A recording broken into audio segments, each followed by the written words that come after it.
La présidentielle en Guinée-Bissau marque le quotidien des habitants. Nos équipes vous font suivre en direct les moments clés de ce scrutin.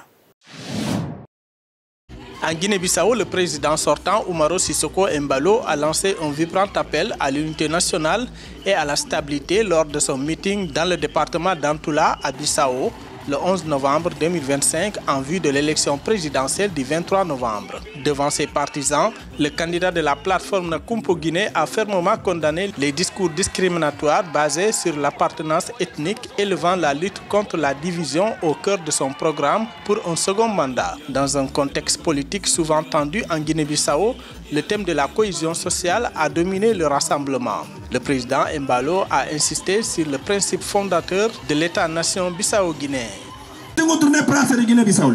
L'unité de la Guinée-Bissau est sacrée. Balante, Mandeng, Peul, Papel, nous vivons en harmonie et refusons la division. Les discours de haine sont stériles. Mettons-y un terme.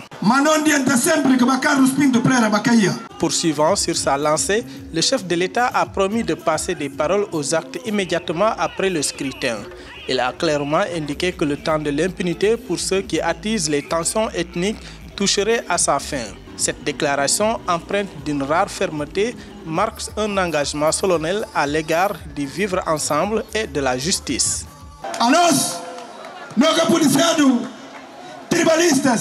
Nous ne sommes pas des tribalistes ni des divisionnistes. Je ne me cache derrière aucune faction. Je suis un combattant pour mes idéaux. Je suis une voix qui n'a jamais renié ses origines. Je suis avant tout un fils de Guinée-Bissau. Je vous promets que toutes ces personnes responsables de ces discours discriminatoires envers leurs frères, surtout l'ethnie balante de la Guinée-Bissau, seront arrêtées.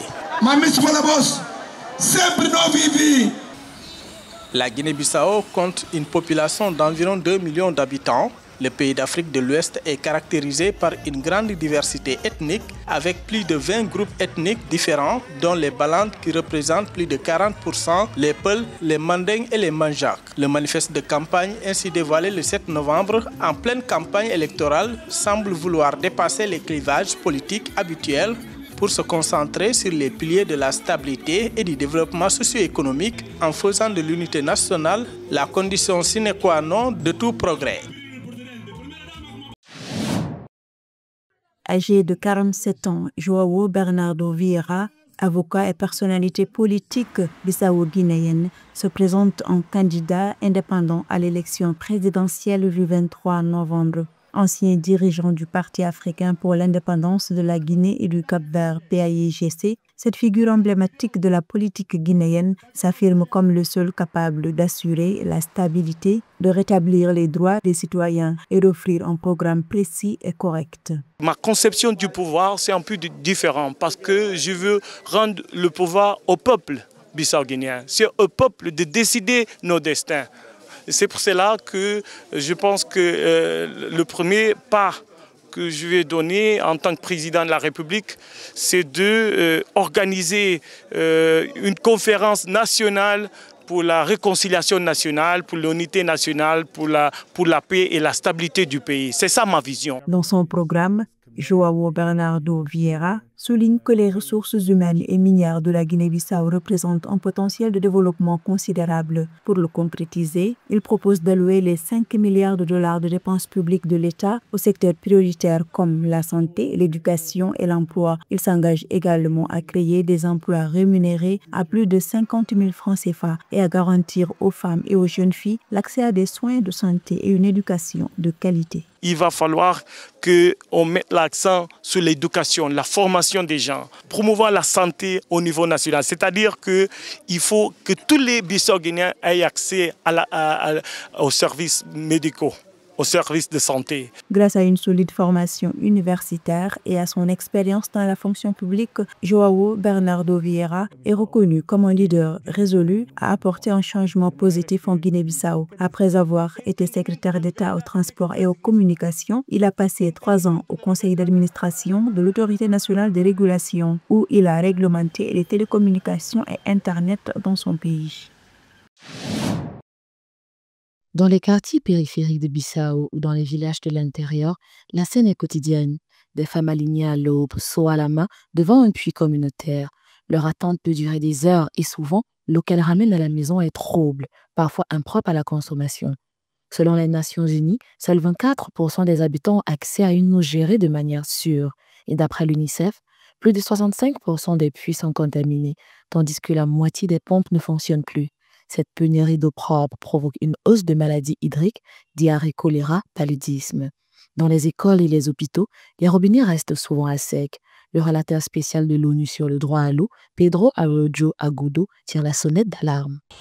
Si la communauté de Kachungo n'avait pas d'eau potable, pour la communauté, il n'y aurait pas eu de santé. S'il n'y avait pas de santé, il n'y aurait pas eu de longue vie. Côté énergie, seulement 33% des habitants ont accès à l'électricité et à peine 58% dans la capitale. Les coupures sont quotidiennes et l'électricité produite au fioul importé est l'une des plus chères d'Afrique. En juin 2024, la Banque mondiale a investi 35 millions de dollars, appuyés par 10,5 millions de fonds verts pour le climat, pour lancer un projet solaire national. Objectif, doubler le taux d'électrification d'ici 2030. Et déjà, grâce à ces projets, l'accès à l'électricité dans les centres de santé ruraux est passé de 49% en 2016 à 81% en 2023, selon l'UNICEF. Nous sommes très fiers de faire des projets pour la communauté. Cela prend du temps pour trouver les meilleurs projets. Les chantiers sont nombreux et les défis immenses. Les Bissau-Guinéens attendent toujours que ces droits élémentaires deviennent une réalité et non un privilège.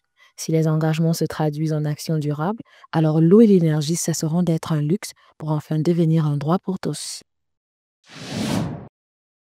Depuis son accession à la magistrature suprême de la Guinée-Bissau le 29 décembre 2019, le président Umaro Sissoco Embalo a toujours souligné l'importance d'investir dans le sport, affirmant que ce domaine est essentiel au développement holistique de la jeunesse et à la construction d'une société plus juste et plus prospère. C'est dans ce cadre qu'avait été lancé en mai 2025 le projet de réhabilitation des infrastructures scolaires et sportives dans la ville de Bissau, au bénéfice de plus de 6 000 élèves.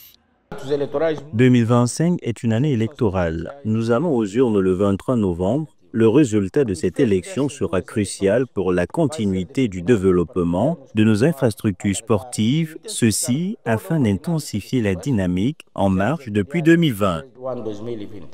Grâce à sa politique sportive, la Guinée-Bissau a accueilli du 29 septembre au 7 octobre 2025 la 11e édition de la Coupe d'Afrique des Nations de Maracana.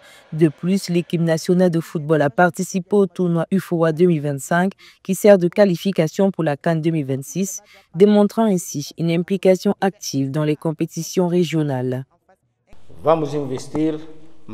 Nous allons investir davantage dans tous les domaines, notamment le sport, et nous misons sur la jeunesse pour la réalisation de ces projets.